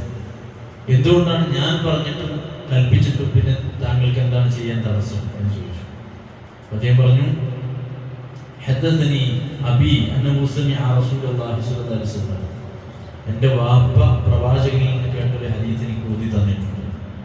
ആരെങ്കിലും മൻസല്ല സുബ്ഹ ഫഹുവ ഫീ ദിമ്മത്തില്ല, ആരെങ്കിലും സുബ്ഹ് നിസ്കരിച്ചാൽ, സുബ്ഹ് നമസ്കാരം നിർവഹിച്ചാൽ അവൻ അള്ളാഹുവിന്റെ കാവലിലാണ്, അള്ളാഹുവിന്റെ സംരക്ഷണത്തിലാണ് എന്ന്. കാന ഫീ ജിബാലില്ലാഹി യൗമഹു, അള്ളാഹുവിന്റെ പിന്നെ സംരക്ഷണ വലയത്തിലാണ് അയാൾ ആ ദിവസം, ആ പകലിൽ. അള്ളാഹ് സംരക്ഷണം നൽകിയ ഒരു വ്യക്തിയെ ഞാൻ എങ്ങനെയാണ് കൊലപ്പെടുത്തുക? അത് അള്ളാഹു കൊടുത്ത ആ സംരക്ഷണത്തിന് പുല്ല് വില കൽപ്പിക്കുന്നത് പോലെയല്ലേ? അതുകൊണ്ട് അള്ളാഹു കൊടുത്ത സംരക്ഷണത്തിനെ പിച്ച് ചീന്തുന്നത്, ആ ഒരു കാവലിനെ പിച്ച് ചീന്തുന്നത്, ബോധപൂർവം ചെയ്യുന്നത് എങ്ങനെയാണ്? ഞാൻ ഒരിക്കലും ചെയ്യില്ല. അള്ള കാവല് കൊടുത്ത ആ കാവലിനെ ഞാൻ ഒരിക്കലും പിച്ച് ചീന്തുകയില്ല എന്ന് പറഞ്ഞു. അപ്പൊ അവിടെ ഇബ്നു ഉമർ റളിയല്ലാഹു അൻഹുവിനെ വരുത്തിയിട്ട് ചോദിച്ചു, ഹജ്ജാജ് ഇങ്ങനെ ഒരു ഹദീസ് ഉണ്ടോ, റസൂൽ ഇങ്ങനെ ഒരു ഹദീസ് പറഞ്ഞിട്ടുണ്ടോ എന്ന് ഹജ്ജാജ് ചോദിച്ചു. ഇബ്നു ഉമർ റളിയല്ലാഹു അൻഹു പറഞ്ഞു, അതെ നബി ഇത് പറഞ്ഞിട്ടുണ്ട് എന്ന് പറഞ്ഞു. അപ്പൊ ഇവിടെ ഈ ഒരു സംഭവത്തിൽ സുബ്ഹ് നിസ്കാരത്തിന്റെ പ്രാധാന്യം, സുബ്ഹ് നിസ്കാരം അള്ളാഹുവിൽ നിന്ന് കാവല് കിട്ടുന്ന പ്രത്യേകമായിട്ടുള്ള ഒരു സംരക്ഷണം കിട്ടുന്ന ഒന്നാണ് എന്നുള്ളതാണ് നമുക്ക് മനസ്സിലാക്കാൻ സാധിക്കുന്നത്. അപ്പൊ അള്ളാഹിന്റെ കാവല് കിട്ടുന്ന കാര്യങ്ങളിൽ, കാരണങ്ങളിൽ ഒന്ന് സുബ്ഹ് നിസ്കാരമാണ്. നമ്മൾ കാണാത്ത രൂപത്തിൽ അള്ളാഹ് എങ്ങനെയാണോ കാവല് നൽകുക, അബോധികമായി മറഞ്ഞ മാർഗത്തിലൂടെ അള്ളാഹുവിന്റെ കാവല് നമുക്ക് കിട്ടും എന്നുള്ളതാണ്. സുബ്ഹ് പറഞ്ഞാൽ നമുക്ക് കിട്ടിയിരിക്കും. അത് പ്രതീക്ഷിച്ച് നിസ്കരിക്കുമ്പോൾ, അതിന്റെ കൂലി ആഗ്രഹിക്കുമ്പോൾ അള്ളാഹു സുബ്ഹാനഹു വ തആല അത് നൽകും. നമുക്ക് നമ്മുടെ വാഹനങ്ങളിൽ, നമ്മുടെ കുടുംബത്തൊക്കെ ആ കാവല് കിട്ടുന്നതാണ്. മറ്റൊന്ന് അധികാറുകളാണ്. അധികാറുകൾ അറിയപ്പെടുന്നത് തന്നെ ഒരു മുസ്ലിമിന്റെ പരിചയമാണ്. ഒരു മുസ്ലിമിന്റെ തെറ്റുകളിൽ നിന്ന്, തെറ്റിന്റെ സാഹചര്യങ്ങളിൽ നിന്ന്, പൈശാചികമായ ദുർമന്ത്രണങ്ങളിൽ നിന്ന് ഒക്കെയുള്ള വികായത്ത്, സംരക്ഷണമാണ് ദിക്റുകൾ എന്നാണ് അറിയപ്പെടുന്നത്. ദിക്റുകൾ, രാവിലെ പ്രഭാത പ്രദോഷങ്ങളിലുള്ള ദിക്റുകളൊക്കെയും അങ്ങനെ അറിയപ്പെടുന്നതാണ്. ഉസ്മാൻ ബിൻ അഫ്ഫാൻ റളിയല്ലാഹു അൻഹു, ഒറ്റ ഉദാഹരണം നമ്മൾ പറയാം. ഉസ്മാൻ ബിൻ അഫ്ഫാൻ റളിയല്ലാഹു അൻഹു പറയുന്ന ഹദീസിൽ നബി സല്ലല്ലാഹു അലൈഹി വസല്ലം തങ്ങൾ പറഞ്ഞു, മൻ ഖാല ബിസ്മില്ലാഹി ലദീ ലാ യദുറു മഅ ഇസ്മിഹി ഷൈഉൻ ഫിൽ അർളി വലാ ഫിസ് സമാ വഹുവ സമീഉൽ അലീം എന്ന് തുടങ്ങുന്ന ദുആ, എന്ന് തുടങ്ങുന്ന പ്രാർത്ഥന, അത് ആരെങ്കിലും സലാസ മർറാത്ത് 3 തവണ പറഞ്ഞു കഴിഞ്ഞാൽ അള്ളാഹുവിന്റെ നാമത്തോടൊപ്പം ഈ ലോകത്തുള്ള യാതൊന്നുമേ ഉപദ്രവം വരുത്തുകയില്ല, അള്ളാഹ് എല്ലാം കേൾക്കുകയും അറിയുകയും ചെയ്യുന്നു എന്ന ആശയത്തിൽ ഉള്ള ആ വിരുദ്ധ ആരെങ്കിലും 3 തവണ പറഞ്ഞാൽ ലം തുസിബുഹു ഫജ്അത ബലാഇൻ ഹത്താ യുസ്ബിഹ, അത് വൈകുന്നേരം പ്രദോഷ സമയത്താണ് പറയുന്നത് എങ്കിൽ സുബ്ഹിന്റെ സമയം വരെയും അയാൾക്ക് പെട്ടെന്നുണ്ടാകുന്ന ഒരു നിലക്കും അപ്രതീക്ഷിതമായ ഒരു ആപത്തും അയാളെ പിടികൂടുകയില്ല എന്നതാണ്. പെട്ടെന്നുണ്ടാകുന്ന ഒരു ആപൽക്കരമായ ഒരു അവസ്ഥയും അയാൾക്ക് അല്ലാഹു സുബ്ഹാനഹു വ തആല വരുത്തുകയില്ല എന്നാണ്. പിന്നെ പറഞ്ഞു, വമൻ ഖാല ഹീന യുസ്ബിഹു സലാസ മറാത്ത് ലം തുസിബുഹു ഫജ്അത ബലാഇൻ ഹത്താ യുംസിയ, നേരെ തിരിച്ചു, പ്രഭാതത്തിലാണെങ്കിൽ പ്രദോഷം വരെയും സമാനമായ കാവൽ, പെട്ടെന്നുണ്ടാകുന്ന അപകടങ്ങളിൽ നിന്ന് അള്ളാഹുവിന്റെ കാവൽ ആ മനുഷ്യന് ലഭിക്കും എന്നാണ് അബൂദാവൂദ് ഉദ്ധരിക്കുന്ന ഹദീസിലാണ് നമുക്ക് കാണാൻ കഴിയുന്നത്. ഇബ്നു അബ്ബാസ് റളിയല്ലാഹു അൻഹു പറഞ്ഞത്, ഒരു വ്യക്തിയുടെ നന്മ, ഒരാളുടെ നന്മ, ഒരു സ്വാലിഹായ മനുഷ്യന്റെ നന്മ, അതിന്റെ ഗുണം ആർക്ക് കൂടി കിട്ടും? അയാളുടെ മക്കൾക്കും മക്കളുടെ മക്കൾക്കും, അഥവാ കുടുംബത്തിനൊക്കെയും ഒരു വ്യക്തിയുടെ നന്മയുടെ ഭാഗമായിട്ടുള്ള സംരക്ഷണം കിട്ടുമെന്നുള്ളതാണ്. ഇബ്നു അബ്ബാസ് റളിയല്ലാഹു അൻഹു പറയാം,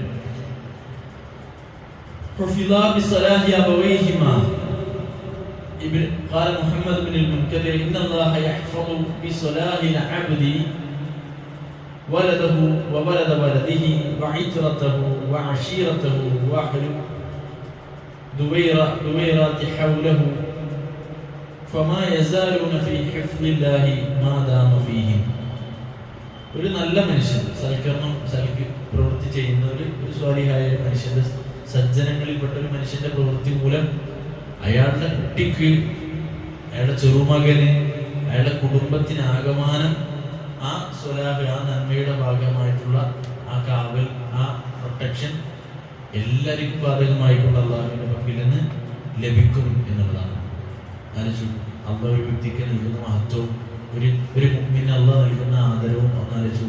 ഒരാളുടെ ഗുണം എല്ലാവർക്കും കൂടി കിട്ടാവുന്ന രൂപത്തിൽ, ആ കുടുംബത്തിന് മൊത്തം കിട്ടാവുന്ന രൂപത്തിൽ ആ അള്ളാഹുവിന്റെ കാവൽ എല്ലാവർക്കും ഉണ്ടാവുന്നു.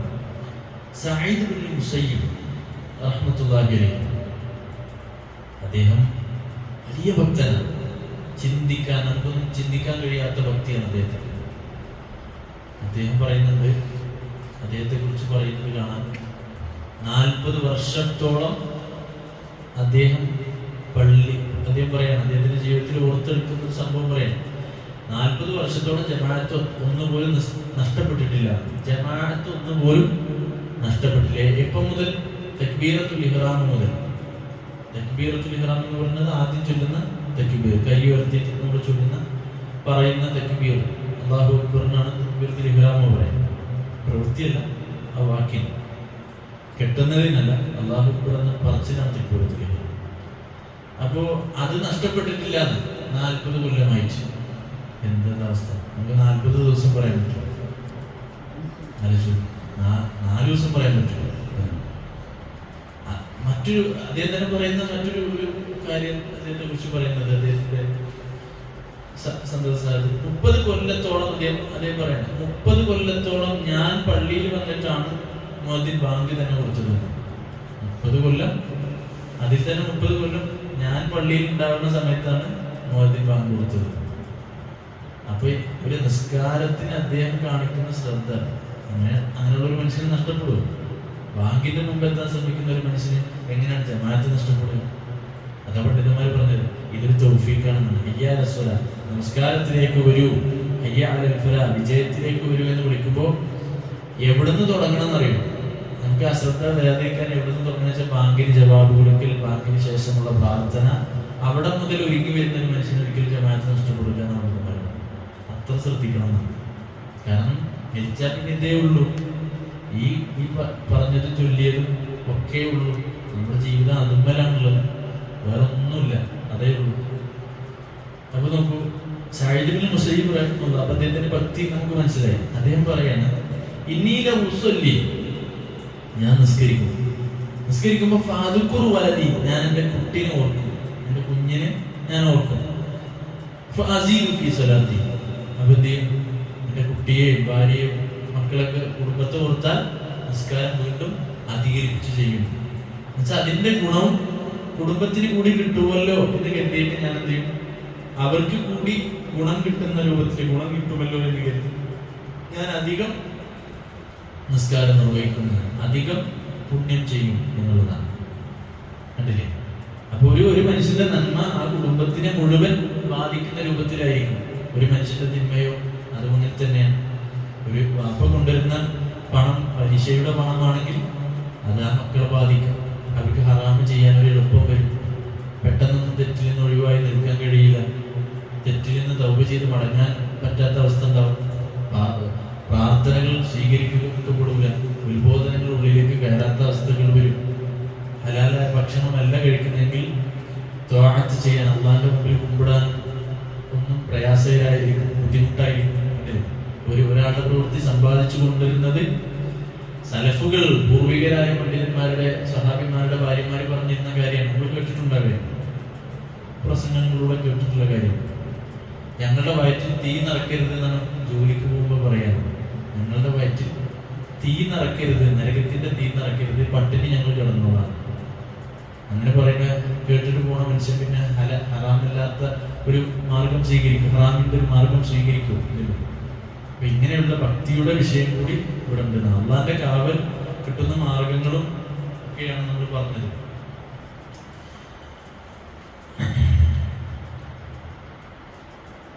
ഇത് നമുക്ക് ഇത്രയും കാലമായിട്ട് നമ്മൾ ശ്രദ്ധിക്കാത്ത ഒന്നാണ്. നമുക്കെന്തുണ്ട്, തഫ്സീർ ക്ലാസ്സിന് പ്രത്യേകമായിട്ടുള്ള ഒരു ഗൈഡുണ്ട്. അത് നമുക്ക് കിട്ടും. അത് ഫാക്കൽറ്റീസിന് കൊടുക്കുന്ന കാര്യമാണ്. അതിൽ പഠിക്കാനുള്ള തരത്തിലുള്ള പോയിന്റുകളും കാര്യങ്ങളും ഒക്കെ ഉണ്ട്.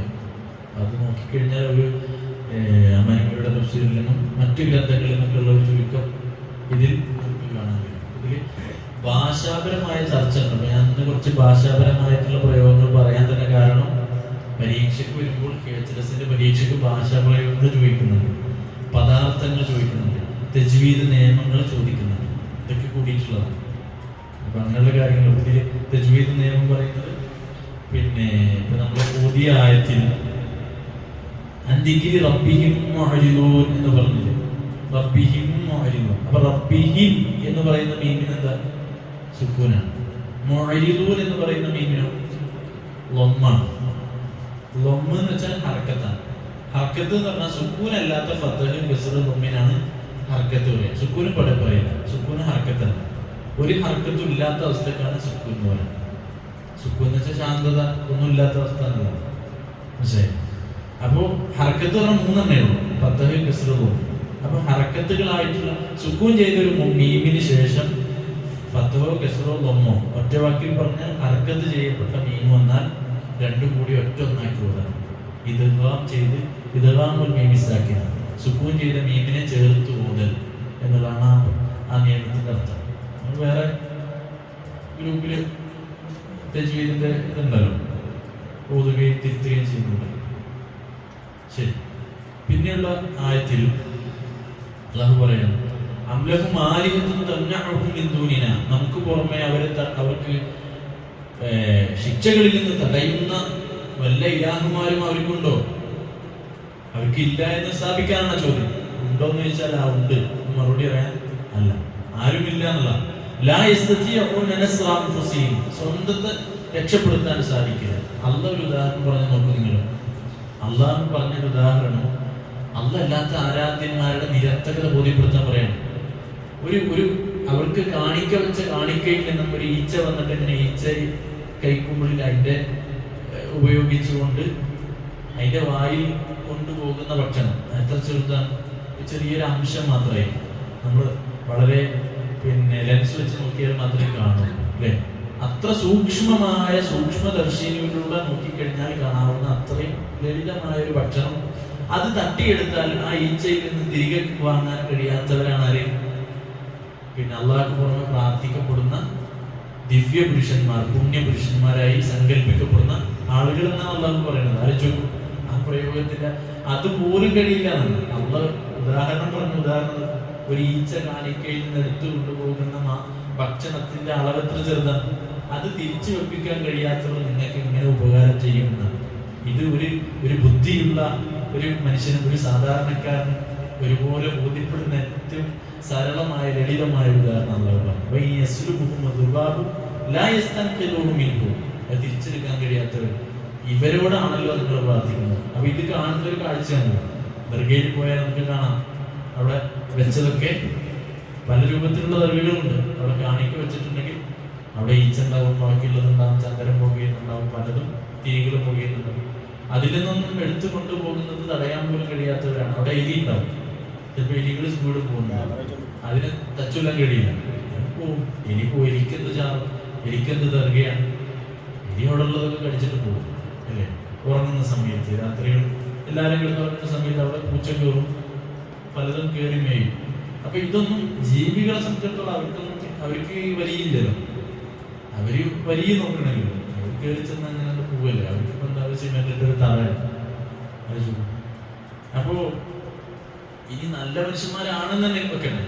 റസൂലിനേക്കാൾ വലിയ നല്ല മനുഷ്യരില്ലാന്ന് നമുക്ക് മുസ്ലിം ഉമ്മത്തിന് ഇജ്മാഅുണ്ട്, അല്ലേ? അഷ്റഫുൽ ഖൽഖ് റസൂലുള്ളാഹി.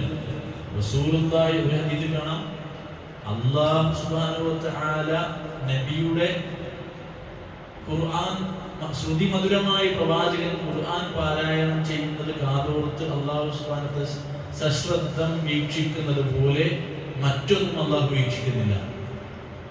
റസൂലിന്റെ ഫضലാണത്. മറ്റൊന്നും അല്ല വീക്ഷിക്കുന്നില്ല. ഏതുപോലെ ശ്രുതിമധുരമായി പ്രവാചകൻ വിശുദ്ധ ഖുർആൻ പാരായണം ചെയ്യുന്നത് പോലെ മറ്റൊന്നും അള്ളാഹു വീക്ഷിക്കുന്നില്ല. നബി സല്ലല്ലാഹു അലൈഹി വസല്ലം തങ്ങളുടെ ഖിറാഅത്തിന് അള്ളാഹു സുബ്ഹാനഹു വ തആല കൊടുക്കുന്ന ആദരവ് ആലോചിച്ചു. അള്ളാഹിന്റെ വചനങ്ങളെ നബി സല്ലല്ലാഹു അലൈഹി വസല്ലം തങ്ങൾ സ്വഹിയായ ഹദീസാണ്. അപ്പൊ റസൂലിനേക്കാളും വലിയ ആളില്ല, പ്രവാചകനേക്കാളും വലിയ പോലീസുള്ള അഷ്റഫുൽ ഖൽഖായ റസൂലാണ്, പോലീസുള്ള വേറെ ആരും. അപ്പൊ അങ്ങനെയുള്ള പ്രവാചകൻ സല്ലല്ലാഹു അലൈഹി വസല്ലം തങ്ങൾ അവിടുത്തെ ഖബർ പോലും എന്താണ്, ആയിഷ റളിയല്ലാഹു അൻഹ നബിയുടെ അതേ ആയിഷ ബീവിയുടെ റൂമിലാണ് നബി സല്ലല്ലാഹു അലൈഹി വസല്ലമയുടെ ഖബർ ഉള്ളത് അല്ലേ. പ്രവാചകന്മാർ എവിടെ മരിച്ചോ അവിടെ മറമാടണം എന്നുള്ളതാണ് ഹദീസ് വചന പ്രമാണം. അതുകൊണ്ട് തന്നെ അവിടെ വെച്ച് മറമാടപ്പെട്ടു. അപ്പൊ പിന്നീട് 3 ഖബറുകളായി മാറി. ഉപ്പ വന്നു, ആയിഷ ബീവിയുടെ ഉപ്പ വന്നു, അബൂബക്കർ സിദ്ദീഖ് റളിയല്ലാഹു ഖബറായി. പിന്നീട് അതുവരെ ആയിഷ ബീവി ലൈവായിരുന്നു. ആയിഷ ബീവിക്ക് റൂമിൽ ഇരുന്ന് കിടക്കുമ്പോൾ തന്നെ നബിയുടെ ഖബർ കാണാം, ഉപ്പയുടെ ഖബർ കാണാം. ഉമർ ബിൻ ഖത്താബ് റളിയല്ലാഹു അൻഹു വന്നപ്പോൾ ആയിഷ റളിയല്ലാഹു അൻഹ ഒരു വിരി തൂക്കിയിരുന്നതാണ്. ഒരു അന്യ മനുഷ്യന്റെ ഖബറിനോട് ഒരു മയ്യത്ത്, ഉമർ ബിൻ ഖത്താബ് റളിയല്ലാഹു അൻഹു അമീറുൽ മുഅ്മിനീനാണ്. അവർ തമ്മിൽ മുസാഹറത്ത് കെട്ടുബന്ധമുണ്ട് അങ്ങോട്ടും ഇങ്ങോട്ടും. നബി സല്ലല്ലാഹു അലൈഹി വസല്ലം തങ്ങളുടെ മറ്റൊരു ഭാര്യയുടെ ഉപ്പ കൂടിയാണ് അമീറുൽ മുഅ്മിനീൻ. എന്നിട്ട് പോലും ആ ഖബറിനോട് പോലും ആ ഒരു അന്യതാബോധം കാത്തു സൂക്ഷിക്കണമായിരുന്നു. അവരുടെ വിശുദ്ധി എത്രയായിരുന്നു ആയിഷ ബീവിയുടെ. ഒരു അന്യ ഖബറാണല്ലോ അവിടെ വന്നത്, അതുകൊണ്ട് വിരി മറ തൂക്കുകയാണ്. അപ്പൊ പിന്നീട് അബ്ദുറഹ്മാൻ അബൂബക്കർ അബൂബക്കറിന്റെ മറ്റൊരു മകനാണെന്ന് തോന്നുന്നു. ആ നബിയുടെ മരണരംഗത്തിൽ അദ്ദേഹത്തിന്റെ കയ്യിൽ കണ്ട കമ്പാണ് ചവച്ച് പദം വരുത്തി പല്ല് തേക്കാൻ ഉപയോഗപ്പെടുത്തിയത്. ഒന്നുകിൽ ആ അദ്ദേഹം, അല്ലെങ്കിൽ അബ്ദുല്ലാഹി ഇബ്നു അബൂബക്കർ, മറ്റൊരാൾ. ഏതായിരുന്നാലും അദ്ദേഹം വന്നോട് ചോദിക്കുകയാണെങ്കിൽ ഇതിൽ ഏതാണ് റസൂലിന്റെ ഖബർ എന്ന്. അപ്പോ അത്ര പരസ്യമാണെങ്കിൽ ആ ചോദ്യത്തിന്റെ ആവശ്യമില്ല.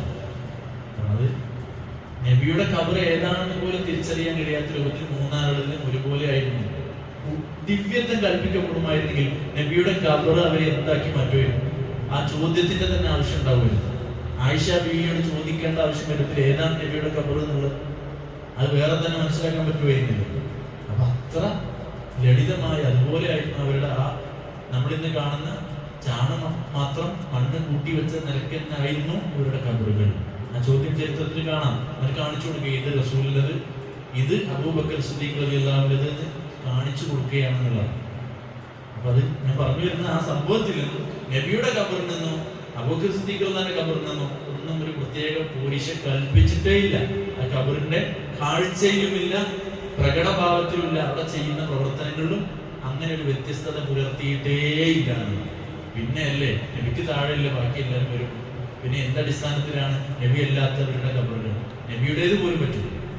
പിന്നെ ബാക്കിയുള്ളവരുടെ ഖബറുകൾക്ക് ദിവ്യത്വം കൽപ്പിക്കപ്പെടുക, അതിനെ വേറിട്ട് കാണുകയും അതിനെ വേറിട്ട രൂപത്തിൽ പരിചയപ്പെടുത്തുകയും ചെയ്യുന്നതിൽ ഇസ്ലാമിൽ അടിസ്ഥാനമില്ല എന്നുള്ളത്. ആയിഷ റളിയല്ലാഹു അൻഹ ആലോചിച്ച് നോക്കണം. അന്ന് വരുന്നവരൊക്കെ ആ ഖബറിന്റെ അരികിലൂടെ പോകും. നമ്മുടെ സമയമായിട്ടുണ്ട് പറയാം. അവിടെ ഒരു പച്ചപ്പെട്ടി ഉണ്ടായിരുന്നില്ല. ആയിഷ റളിയല്ലാഹു അൻഹ പട്ടിണി കിടക്കുന്ന പേരറിഞ്ഞിട്ട് ഉമർ ബിൻ ഖത്താബ് റളിയല്ലാഹു അൻഹു ഒരിക്കൽ ഭക്ഷണത്തിനുള്ള അവർക്ക് പൊതുഖജനാവിൽ നിന്നും നബിയുടെ ഭാര്യമാർക്കുള്ള ഭക്ഷണത്തിനുള്ള തുക അനുവദിച്ചു കൊടുത്തിരുന്നു. ആ തുക അനുവദിച്ചു കൊടുക്കുകയാണ്. അത് മനസ്സിലാക്കിയിട്ട് പിന്നീട് അറിഞ്ഞിട്ട് ആയിഷ റളിയല്ലാഹു അൻഹ പട്ടിണി കിടക്കുന്നു. അവിടെ ഒരു പെട്ടി ഉണ്ടായിരുന്നെങ്കിൽ, ഒരു പച്ചപ്പെട്ടുണ്ടെങ്കിൽ ആയിഷ റളിയല്ലാഹു അൻഹ പട്ടിണി പോയിട്ട് പോലും ആവശ്യം ഉണ്ടാവില്ല. ഇല്ലല്ലോ, അവിടെ ഒന്നും അങ്ങനെ ഉണ്ടായിരുന്നില്ല എന്നുള്ളത്. അങ്ങനെ പട്ടിണി കിടക്കേണ്ടി വന്നിട്ടുണ്ടെങ്കിൽ നബിയുടെ ഖബറിന്റെ തൊട്ടടുത്ത് കിടന്നുറങ്ങിയ ആയിഷ റളിയല്ലാഹു അൻഹ പട്ടിണി കിടന്ന് വിശന്നിട്ടാണ് നബിയുടെ ബർക്കത്തിൽ നിന്ന് ഒന്ന് ചോദിക്കായിരുന്നില്ല. അതിനേക്കാൾ വലിയ ബർക്കത്ത് കിട്ടും. ഇവിടെ പറയപ്പെടുന്ന കാന്തപുരം പറയുന്ന ഒരു വാക്ക് എന്താ? തുർബത്തു ഷരീഫ. അല്ലാഹു അക്ബർ. അപ്പുറത്തുനിന്ന് ഒരു പ്രദേശം മൊത്തം അല്ലാഹു അക്ബറിന്റെ ഒച്ച. എന്താ? നബിയുടെ ഖബറിന്റെ മുകളിലുള്ള പൊടി, ചന്ദനപ്പൊടി ഒക്കെ കൂടി വാരി കൂട്ടിയിട്ട് അതുണ്ട്, അത് കൂടി ഇട്ടിട്ടുണ്ട് മുടി വെള്ളത്തിലുണ്ട്. അപ്പൊ ബർക്കത്ത് ഏറെ കൂടിയാണ് അവിടെ മുടിക്കാൻ. നബിയുടെ മുടിക്ക് ബർക്കത്തുണ്ട്, അതില്ലാന്ന് നമ്മൾ നിഷേധിക്കില്ല. നബിയുടെ മുടിയാണെങ്കിൽ നബിയുടെ മുടിക്ക് ബർക്കത്തുണ്ട്, അതില്ല എന്നുള്ളതാണ്. ആ കൊണ്ടുവന്നത് ആ മുടിയാണെന്നുള്ളതാണ് നമ്മുടെ വിഷയം. നബിയുടെ മുടി ആ മുടിയാണോ എന്നുള്ളതാണ് വിഷയം. നബിയുടെ മുടിക്ക് ബർക്കത്തുണ്ട്, അത് നമുക്ക് നിഷേധിക്കാൻ കഴിയില്ല. ശരി. അപ്പൊ ആലോചിച്ചു. അപ്പൊ തൊട്ടടുത്ത് ഖബറിനോട് ചേർന്ന് ഉറങ്ങിയ ആയിഷ റളിയല്ലാഹു അൻഹ കിട്ടാത്ത, ആയിഷ റളിയല്ലാഹു അൻഹ പ്രതീക്ഷിക്കാത്ത ബർക്കത്താണ് ഇന്ന് സമൂഹം പ്രതീക്ഷിച്ചുകൊണ്ടിരിക്കുന്നത്. അപ്പൊ അങ്ങനത്തെ ഒരു തേട്ടവും ഇല്ല, അങ്ങനത്തെ ഒരു ചോദ്യവും ഇല്ല. അപ്പോൾ അല്ലാഹു സുബ്ഹാനഹു വ തആലയ്ക്ക് പുറമെ അങ്ങനെ അവരെ രക്ഷപ്പെടുത്താൻ കഴിയാവുന്ന സ്വദേഹങ്ങളെ പോലും രക്ഷപ്പെടുത്താനോ സഹായിക്കാനോ കഴിയാത്തവരായിരിക്കെ അവരോട് എന്തിനു പ്രാർത്ഥന? അല്ലാഹ് അല്ലാത്ത ഇതരരോട് എന്തിനു പ്രാർത്ഥന എന്നുള്ളതാണ്. പിന്നീടുള്ള ആയത്ത് അള്ളാഹു വിഭവങ്ങൾ നൽകിയത് അവരെ ഹിദായത്ത് തെറ്റിച്ചു കളഞ്ഞു എന്നതാണ്. അള്ളാഹു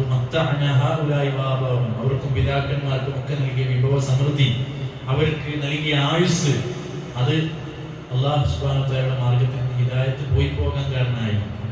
അള്ളാഹു നൽകിയ അനുഗ്രഹങ്ങൾ അവർക്ക് ഹിദായത്ത് നഷ്ടപ്പെടുത്തി എന്നതാണ്. ഒരു ഹദീസിൽ നമുക്ക് കാണാൻ കഴിയും. പിന്നെ അതുകൂടി പറഞ്ഞ് നമുക്ക് അവസാനിപ്പിക്കാം. ഹദീസിൽ കാണാം, لو كانت الدنيا تعدل عند الله جناح بعوضة ما سقى كافرا منها شربة ماء. നാം തുറന്നുദ്ധരിച്ച ഹദീസാണ്. ലൗ കാനത്ത് ദുനിയ തഅദിലു ഇൻദല്ലാഹി ജനാഹ ബഊദ, ഒരു കൊതുകിന്റെ ചിറക്, അതിന്റെ ഭാരമെങ്കിലും അല്ലാഹ് ഈ ദുനിയാവിൽ മുഴുവൻ കണക്കാക്കുന്നുണ്ടായിരുന്നെങ്കിൽ ഒരു കാഫിറിന് ഒരൊറ്റ തുള്ളി വെള്ളം ഇറക്കാൻ പോലും അല്ലാഹു സമ്മതിക്കുമായിരുന്നില്ല. കാരണം അല്ലാഹനെ നിഷേധിക്കുന്ന ആളാണ്.